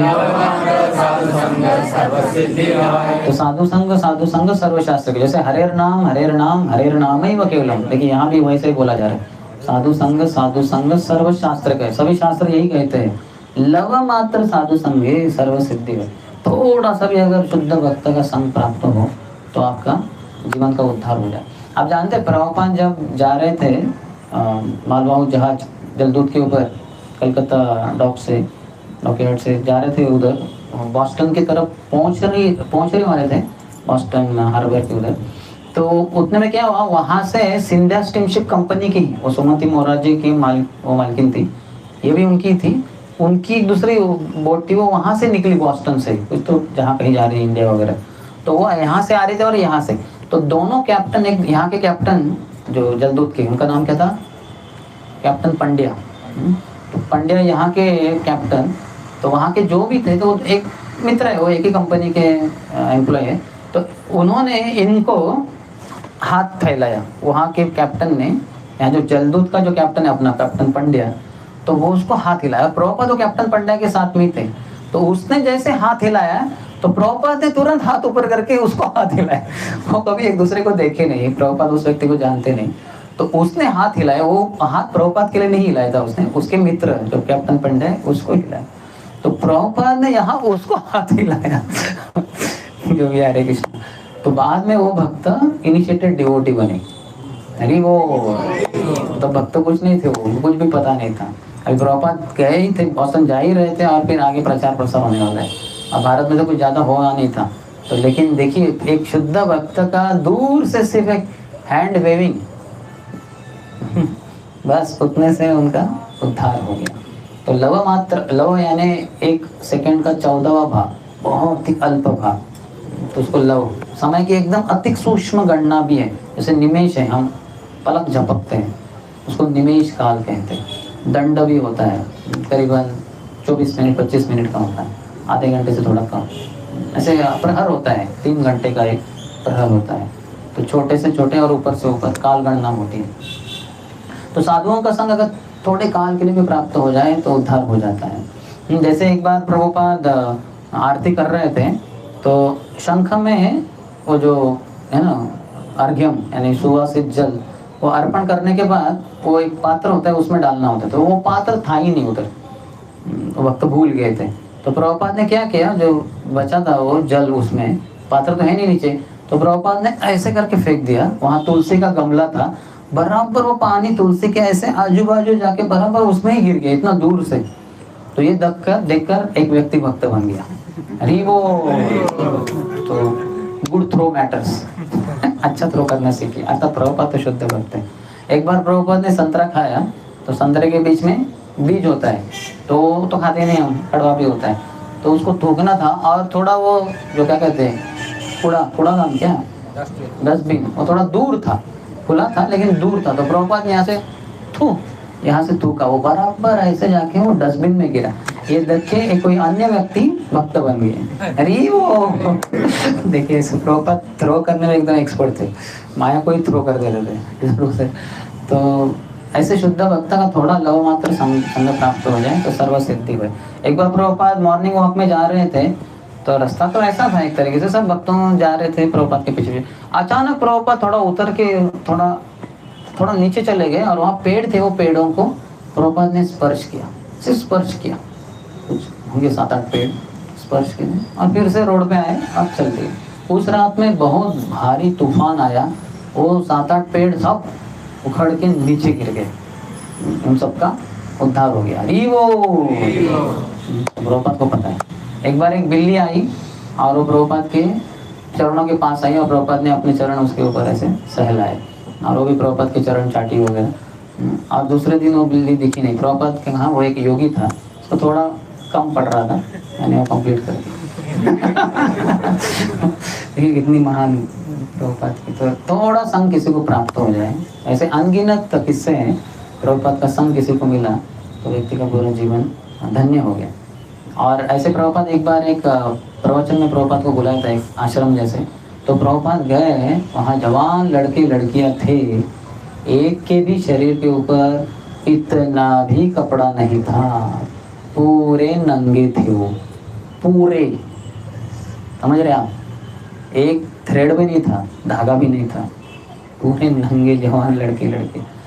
तो प्रभुपाद ने बोला ये क्या कहते हैं इसको, ऑडियंस तो खतरनाक ऑडियंस है और प्रभुपाद को इनको देना है। तो प्रभुपाद ने किस विषय के ऊपर प्रवचन दिया होगा? हाँ, तो प्रभुपाद कहे वैसे भी हम ये शरीर नहीं है, हम आत्मा है, और आत्मा के ऊपर शरीर ये भी एक बाह्य आवरण है, तो उसके ऊपर आपने एक और बाह्य आवरण आपने डाला नहीं है, तो उचित भी है एक तरीके से। क्योंकि वैसे भी शरीर का एक आवरण है।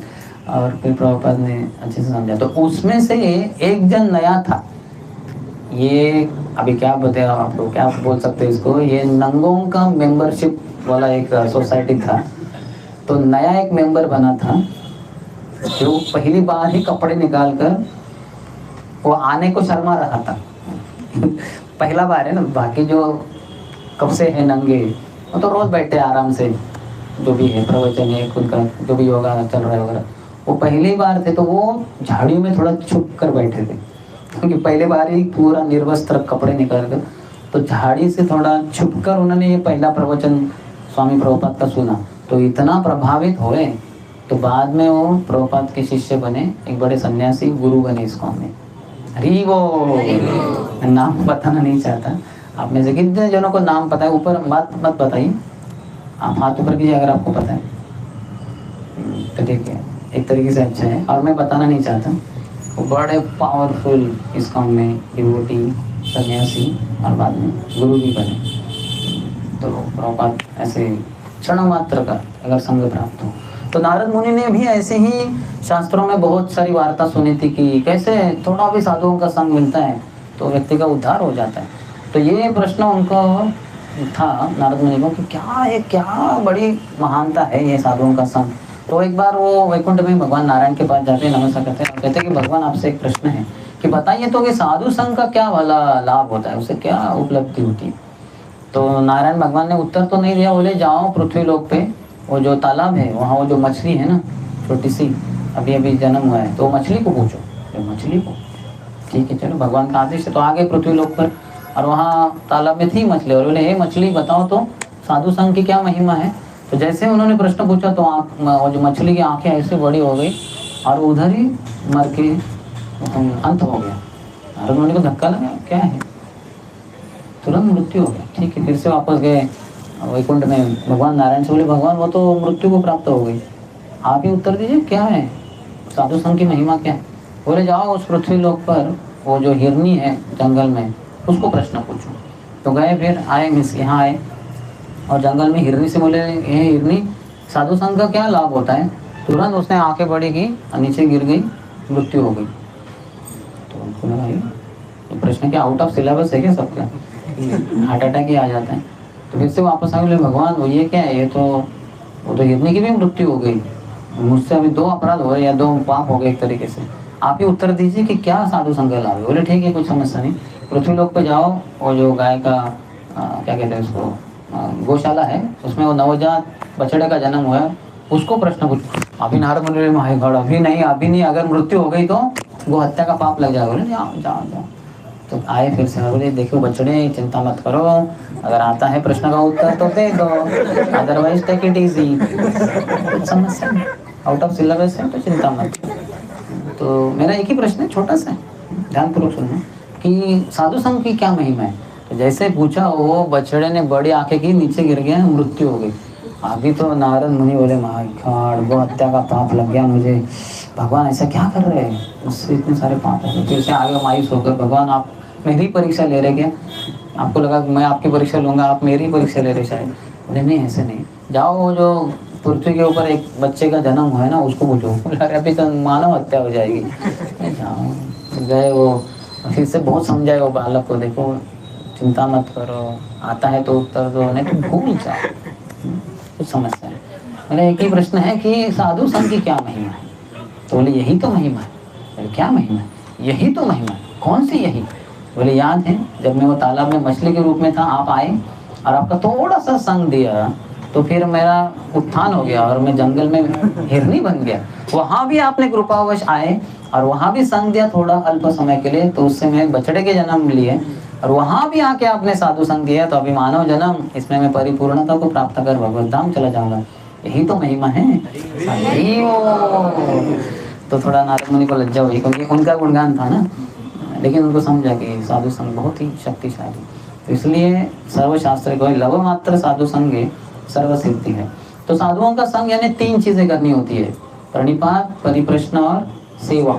तो नमस्कार करना चाहिए भक्तों को, विशेषतः जो कनिष्ठ अधिकारी हैं उनको सभी को नमस्कार करना चाहिए। मध्यम अधिकारी है कोई तो जरूरी नहीं कि वो सबको नमस्कार करे, लेकिन मन में आदर तो सबको देना चाहिए। कृष्णेति यस्य गिरितम मनसा आद्रियेत। कृष्ण का नाम जो ले रहे हैं एक बार भी, हरे कृष्ण कृष्ण कृष्ण हरे हरे, हरे राम राम राम हरे हरे। बाहर हम जाते हैं, कभी कभी हम लोगों को बोलते हैं हरे कृष्णा, तो लोग बोलते हैं हरे कृष्णा, ये बोलते हैं हरे राम, ऐसे ही बोलते हैं। या कभी कभी हम ऐसे ही जा रहे हैं, थोड़ा गुमराह हो गए और कोई अन्य ही लोग वहाँ के बोलते हैं हरे कृष्णा, तब हाँ क्या हाँ मैं हरे कृष्णा भूल ही गया था। तो ऐसे एक बार भी कोई भगवान का नाम लेता है तो उसको मन में आदर देना ही देना है। ऐसा नहीं है कि भौतिकवादी व्यक्ति, हो सकता है वो अपने मुंह में कुछ तो मछली खा रहा है या मांस खा रहा है और आपको देखकर कहते हैं हरे कृष्णा, तो आपको उसको मन में नमस्कार करना है। आपको ऐसा नहीं सोचना क्या पापी है, मटन खा रहा है या मछली खा रहा है, नहीं, वो अज्ञान है, इसलिए अज्ञान में कर रहा है वैसे कुछ चीज़ें। आप अगर कृपावश उसको ज्ञान प्रदान करेंगे तो वो भी भक्त बन सकता है। और वो द्वेषी नहीं है, द्वेषी लोग कभी कृष्ण का नाम नहीं लेंगे। आप बोलेंगे उनको हरे कृष्ण ऐसे गुस्सा करेंगे, हरे कृष्ण नहीं बोलेंगे। तो जो पापी होते हैं वो भगवान का नाम ले सकते हैं आपकी कृपा से, लेकिन द्वेषी लोग लेना ही नहीं चाहेंगे। जैसे फूल्स एंड रास्कल्स शब्दों का प्रभुपाद ने बहुत अधिक मात्रा में उपयोग किया है, आप सब जानते हैं, फूल्स एंड रास्कल्स। तो किसी का अर्थ पता है फूल का क्या अर्थ है और रास्कल का क्या अर्थ है? जिसको पता है हाथ ऊपर कीजिए।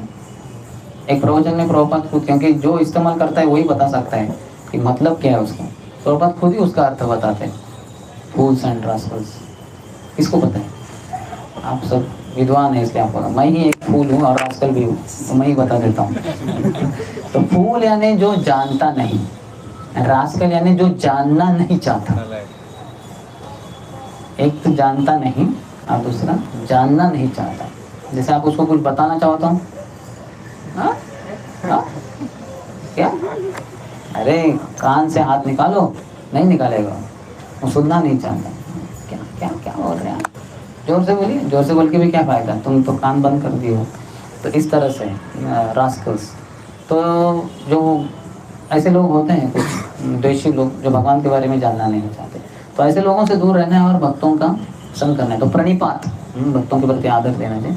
परिप्रश्न, उनसे इंक्वायरी करना चाहिए कि मैं कौन हूँ, मैं दुख क्यों भोग रहा हूँ, मेरी असली पहचान क्या है, भगवान कौन है, उनके साथ मैं अपना संबंध कैसे जोड़ सकता हूँ। ये सब त्रिताप क्यों है? जैसे सनातन गोस्वामी ने पूछा कि आमी कहने आमें जारे तपत्रय यहाँ नहीं जाने के मोने ही तो है। क्या मैं कौन हूँ? कहने आमें जारे तपत्रय, क्यों हमें मुझे त्रिताप, आध्यात्मिक, अधिभौतिक, अधिदैविक क्लेश, ये मुझे क्यों तकलीफ देते हैं? यहाँ नहीं जाने, ये मैं जानता नहीं, के मोने ही तो है, किस प्रकार से मेरा हित होगा, ये मैं नहीं जानता। ऐसे ही सनातन गोस्वामी कहते हैं श्री चैतन्य महाप्रभु के प्रति, चैतन्य चरितामृत में श्री कृष्णास कविराज गोस्वामी हमें बताते हैं। तो पूछताछ करनी चाहिए। तो ये बहुत महत्वपूर्ण अंग है, प्रश्न पूछना। जैसे वो पूर्ण प्रश्न पूर्ण उत्तर, उसमें किसने प्रश्न पूछे हैं?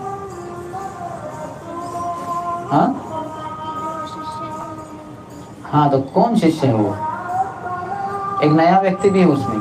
कितने जनों ने पढ़ा है किताब पूर्ण प्रश्न पूर्ण उत्तर? एक से, और आप आधा पढ़ा है, पूरा पढ़ा है। तो बताइए किसने प्रश्न पूछे? हाँ, बॉब कोहेन नाम के एक अमेरिकन टीचर थे, तो उन्होंने प्रश्न पूछे, बहुत सारे प्रश्न पूछे। हाँ, तो थोड़ा बीच बीच में श्याम सुंदर प्रभुपाद के शिष्य वगैरह बोलते हैं, लेकिन मेनली प्रश्न पूछे हैं बॉब कोहेन ने, और उत्तर दे रहे हैं प्रभुपाद। और वो पूरा जो कॉन्वर्सेशन हुआ उसको ही डिकोडिंग करके वो किताब छाप दिया, पूर्ण प्रश्न पूर्ण उत्तर। और बाद में वो भक्त बने, प्रभुपाद के शिष्य बने, और उनकी पत्नी जो हुई वो भी प्रभुपाद की शिष्या बनी। तो ये पूर्ण प्रश्न पूर्ण उत्तर बहुत ही महत्वपूर्ण है। प्रश्न पूछने चाहिए भक्ति में, प्रश्न पूछना ये बहुत महत्वपूर्ण अंग है भक्ति का। प्रश्न पूछना छोड़ना नहीं चाहिए, क्योंकि हम नित्य विद्यार्थी है। श्रीमती राधा रानी के जो गुण है उसमें एक गुण है श्रीमती राधा रानी का, वो सर्वोत्कृष्ट विद्यार्थिनी है। स्टूडेंट छात्रा होती है ना, छात्र और छात्रा है ना, विद्यार्थी विद्यार्थिनी, लड़कियों को विद्यार्थिनी कहते हैं। तो राधा रानी सर्वोत्कृष्ट विद्यार्थिनी है, हमेशा पूछताछ करती है किसी से भी कि कृष्ण की मैं अधिक से अधिक बढ़कर अच्छी सेवा कैसे करूं। कभी ऐसे नहीं बोलते हाँ सबसे बड़ी सेविका तो मैं ही हूँ, कृष्ण ने भी सर्टिफिकेट दिया है, नहीं, हमेशा उत्साही रहती है ये पूछने के लिए, जानने के लिए कि कैसे कृष्ण की अच्छे से अच्छा सेवा कर सकूं। तो हमें भी विद्यार्थी बनना चाहिए। तो विद्यार्थी वही होता है जो प्रश्न पूछे। अगर जिस समय हम सोचेंगे कि हमारे सभी प्रश्नों के उत्तर हो गए, प्रश्न नहीं है अभी, तो ये समस्या हो जाएगी, फिर माया हमें उत्तर देंगे कुछ तो इसलिए सावध रहना चाहिए। तो प्रणिपात, परिप्रश्न और सेवा भी करनी चाहिए। सेवा क्या है? जो आदेश मिले हैं उसके अनुसार चलना, उसी को सेवा कहते हैं। सेवा ऐसे नहीं कि सिर्फ शारीरिक सेवाएं करना, वो तो है ही, लेकिन मेनली क्या है, जो बताया गया है उसके अनुसार चलना। रोज सुबह जल्दी उठो, स्नान करो, धोती कुर्ता साड़ी पहनो, तिलक पहनो, और मंगल आरती करो, नरसिंह आरती करो, तुलसी आरती करो, 16 माला का जप करो। आप में से कितने जनों के घर में आप रोज मंगल आरती, नरसिंह आरती और तुलसी आरती करते हैं आपके घर में? Very good. तो जो नहीं करते हैं उनको भी लागू करना है, उनको भी शुरू करना है। तो उसको आप आजकल रिकॉर्डिंग भी लगा सकते हैं, ऑनलाइन भी सुन सकते हैं। अच्छा है कि अपने मुंह से बोले या परिवार वालों के मुंह से बुलवाएं, ये बहुत बढ़िया है। तो ये तीनों करना है। और भागवतम कितने जन रोज प्रवचन जैसा करते हैं या फिर पाठ पढ़ते हैं अपने घर में? 20-25 मिनट पति पत्नी जो भी है, बच्चे माता पिता सब बैठकर पढ़ सकते हैं। पति पढ़ेगा एक पैराग्राफ, फिर पत्नी पढ़ेगी एक पैराग्राफ, बच्चे थोड़े बड़े वो पढ़ेंगे, माता पिता पढ़ेंगे ऐसे। और पति थोड़ा हो सकता है तो एक्सप्लेनेशन दे, पत्नी भी दे सकती, जिसको पता है थोड़ा बहुत सुना है वो दे सकते हैं। तो इस तरह से अगर भागवतम का अध्ययन हो तो फिर अनर्थ हमारे जल्द से जल्द निकल जाएंगे। नष्ट प्रायेषु भद्रेषु नित्यम भागवत सेवया। नष्ट प्रायेषु, प्राय सभी अनर्थ निकल जाते हैं, काम क्रोध लोभ मोह मद मत्सर्य इत्यादि, जब हम ध्यान पूर्वक श्रीमद् भागवतम की श्रवण करते हैं। नित्यम भागवत सेवया। प्रपद के by regular attendance in Shrimad Bhagavatam classes, रोज श्रीमद् भागवतम की कक्षा में भाग लेना या फिर ग्रंथ पढ़ना, तो ये जरूर करना चाहिए। तो भक्तों के संग में प्रणिपात, परिप्रश्न और सेवा ये बहुत ही महत्वपूर्ण अंग है। तो ये करेंगे, भक्तों को प्रसन्न करेंगे, तो भक्तों की प्रसन्नता से, भक्तों के आशीर्वाद से हमें गुरु के आशीर्वाद प्राप्त होंगे, गुरु प्रसन्न होंगे, और गुरु की प्रसन्नता से भगवान कृष्ण साक्षात प्रसन्न होंगे। यस्य प्रसादात् भगवत प्रसादो यस्य अप्रसादात् न गति कुतो अपि। तो इसलिए गुरु की सेवा करना, उनको प्रसन्न करने के लिए पहले भक्तों की सेवा भी करनी चाहिए। जैसे आप देख सकते हैं, आप में से कितने जनों की दीक्षा हुई है? हाँ, तो देखिए आपकी दीक्षा हुई तो ऐसे नहीं कि गुरु ने डायरेक्टली आपको दीक्षा दी, किसी एक भक्त ने आपका रिकमेंडेशन दिया होगा, एक लेटर के द्वारा या फिर शाब्दिक कि हाँ गुरु महाराज ये बहुत अच्छे भक्त हैं, तो या आप थोड़ा इनको दे सकते हैं आप दीक्षा, तो गुरु मान जाते हैं, क्योंकि वो इस भक्तों को जानते हैं जो बहुत सेवाएं अर्पण कर रहे हैं, और इस भक्त ने रिकमेंडेशन दिया, तो फिर इनके प्रसन्नता से गुरु प्रसन्न, गुरु की प्रसन्नता से कृष्ण प्रसन्न।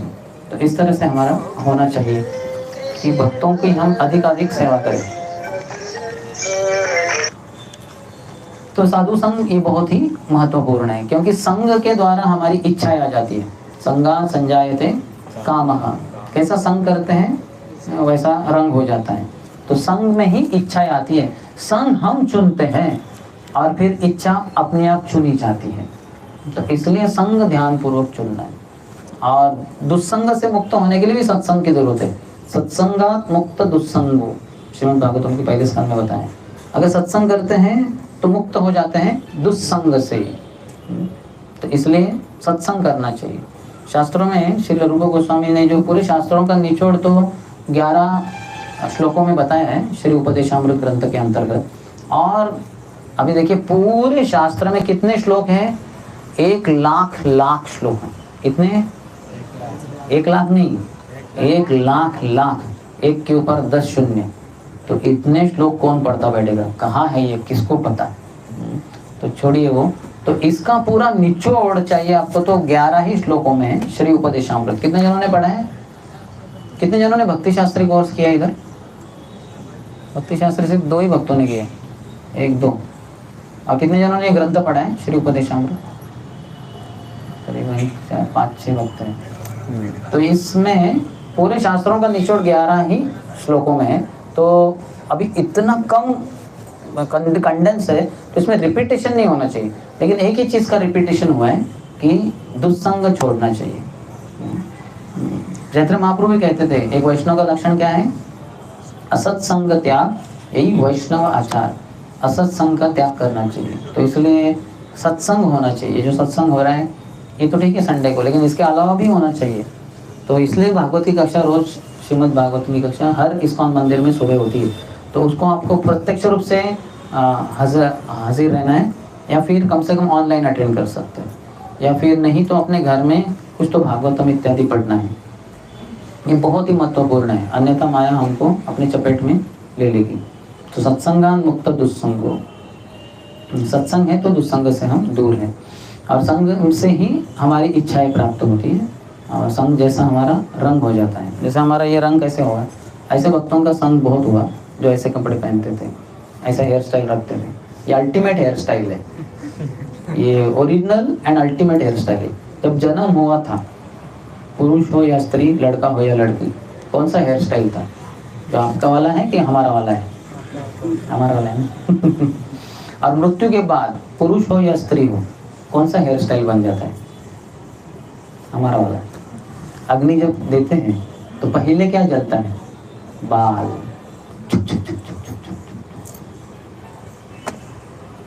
नाई भी इतना फटाफट शेविंग नहीं कर सकता जितना उधर चिता कर देती है। तो ये original and ultimate hair style है। तो इसलिए हमें बड़े ध्यानपूर्वक भक्ति करनी चाहिए। तो ऐसे भक्तों का संग हुआ जो यही हेयर स्टाइल से प्रेम करते थे। ये हमारा भी हो गया। तिलक भी मत कर सकते हैं।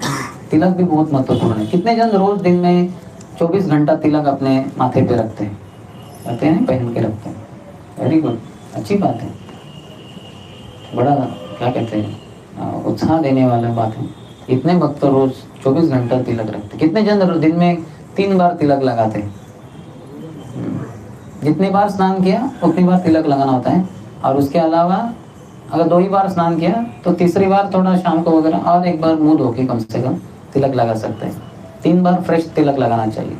एक बार चैतन्य महाप्रभु कक्षा दे रहे थे, यानी निमाई पंडित के रूप में, छोटे से ही थे, यानी 14-15 साल के निमाई पंडित, और वो व्याकरण के टीचर थे श्री नवदीप धाम में।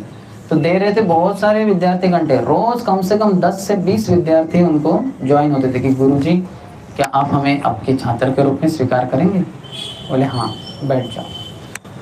तो एक बार ऐसा हुआ, पाठ चल रहा था, महाप्रभु सिखा रहे थे, तो एक विद्यार्थी थोड़े बाद में आया और पीछे बैठ गया। तो महाप्रभु पढ़ा रहे थे तो उनका ध्यान उसके माथे पे गया। माथे पे तिलक था नहीं। बोले वो खड़े हो जाओ। बोले तुम्हारे तिलक नहीं है माथे पे, इसका अर्थ है तुमने संध्या नहीं की। जाओ तुरंत संध्या करो, तिलक लगाकर ही कक्षा में आना है। तो चला जाता है विद्यार्थी, और जब तिलक लगा कर आता है तभी वो कक्षा में बैठ सकता है, अन्यथा नहीं। और इसके ऊपर श्रील भक्तिसिद्धांत ठाकुर करीबन 4-5 पन्नों का तात्पर्य देते, बहुत लंबा चौड़ा, कि तिलक का क्या महत्व है। ये तो ट्रांसलेशन तो 2-3 लाइन में हो गया, ये परपोर्ट जाता है 4-5 पन्नों में।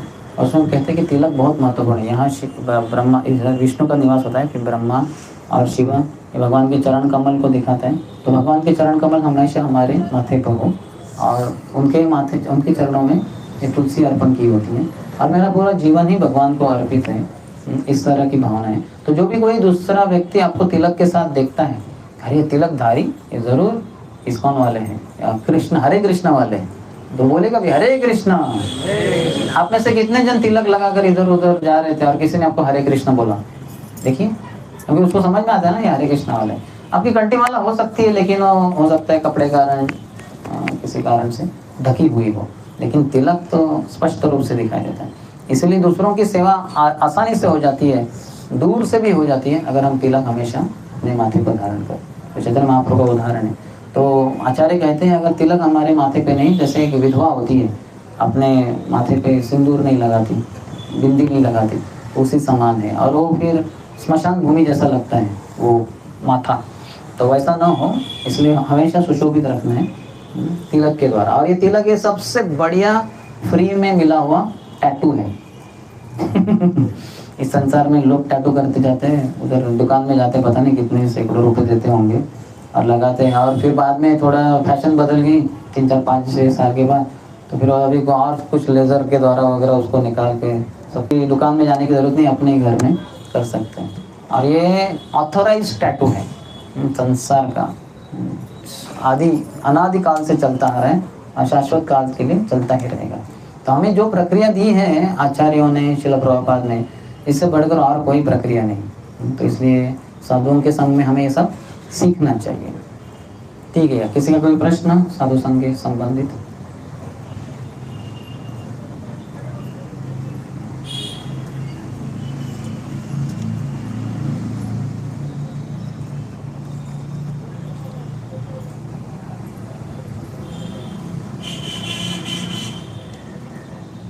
हम सब साधु संघ बहुत कर रहे हैं शायद, प्रश्न पूछ ले।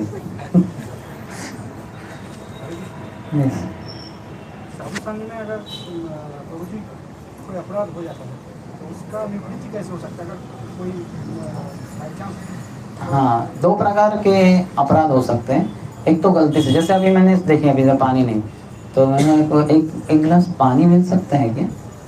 तो आप मुझे यार पानी रह गया प्रभु, तो तुरंत आप दौड़ के जाते हो, ग्लास लेके आते हो, दौड़ के आते हो और धाड़ करके मेरे सर पे ही पानी डाल देते हो। अब मैं पूरा गीला हो गया। अरे मैंने एक गिलास पानी पीने के लिए मांगा था, अभिषेक के लिए नहीं।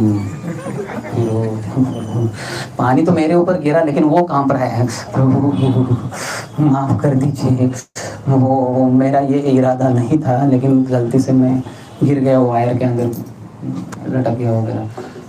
ठीक है। तो ये मिस्टेक ऑफ द माइंड है, थोड़ा इनअटेंटिव थे, वायर में फंस गए बेचारे। पानी जो मेरे हाथ में देना था उनको गिलास, गलती से मुझे अभिषेक करवा दी। तो ये अपराध है, लेकिन बहुत छोटा है, इसमें कुछ ज़्यादा है नहीं, बस माफ़ी मांगी, उनके प्रामाणिकता से समझ में आता है। लेकिन दूसरा है जानबूझकर, ये प्रभु जी प्रवचन देते ही जा रहे हैं, हाँ, इनके लंबे प्रवचन से हम सब गर्म हो रहे हैं, बहुत गर्म प्रभु लग रहे हैं, थोड़ा ठंडा कर देता हूँ इनको। फिर वो पानी का गिलास ऐसे दिखाने का गिर गया करके, और मेरे ऊपर पानी का ठंडा कर दिया हमें। तो ये जानबूझकर जो किया है, इसको मिस्टेक ऑफ द हार्ट कहते हैं। ये द्वेष से भरा रहता है, तो इससे ज़्यादा अपराध होता है, ये बड़ा घनघोर अपराध है। तो इसलिए ऐसे व्यक्ति को, जिसको पता चल गया कि मैंने अपराध कर दिया, तो उसके पास जाके, उस व्यक्ति के पास जाके माफ़ी मांगनी चाहिए, क्षमा याचना करनी चाहिए, और उनसे कुछ सेवा लेनी चाहिए, उनकी सेवा करनी चाहिए। वो जब प्रसन्न हो जाते हैं, ये अपराध मिट जाता है। और जो पहला वाला अपराध हमने बताया, समझे गलती से भी हो गया, अभी हम समझे प्रवचन के बाद आप में से कोई यहाँ जा रहे हैं, यहाँ से तो सब भक्त बैठे, अचानक गलती से आपका थोड़ा सा पाँव किसी भक्तों को लग गया, आपको पता ही नहीं चला, तो आप चले गए आगे, और जिसको लग गया वो देखता है ऐसे, क्या जा रहा है, लात मार के जा रहे हैं। तो लेकिन बाद में जब प्रसाद के लिए बैठ गए, तो वही भक्त जो गया था वो आपको प्रसाद बांटता है वगैरह, और गुलाब जामुन सर्विंग देता है वो ना। तो वो कहता है कि हम कहते हैं कि एक और मिल सकता है, नहीं प्रभु जी वैसे तो एक ही है सबके लिए, लेकिन ठीक है मेरे वाला हिस्से का आपको दे देता हूँ, मुझे नहीं मिला तो भी चलेगा। तो हमें समझ में आता है, अच्छा ये तो शायद लात नहीं मारता, बहुत अच्छा वक्त है, मुझे 2 गुलाब जामुन। तो हो गया, मिट गया। लेकिन फिर भी अगर समझे नहीं वैसे, तो दूसरे दिन सुबह जब वांछा कल्पतरुभ्यश्च कृपा सिंधुभ्येव च पतितानां पावनेभ्यो वैष्णव नमः, ऐसे जो वैष्णव प्रणाम होता है शिक्षाष्टक और 10 नामावतार के उच्चारण के बाद, तो उससे वो मिट जाता है, मिस्टेक ऑफ द माइंड वाला। यस। और कोई?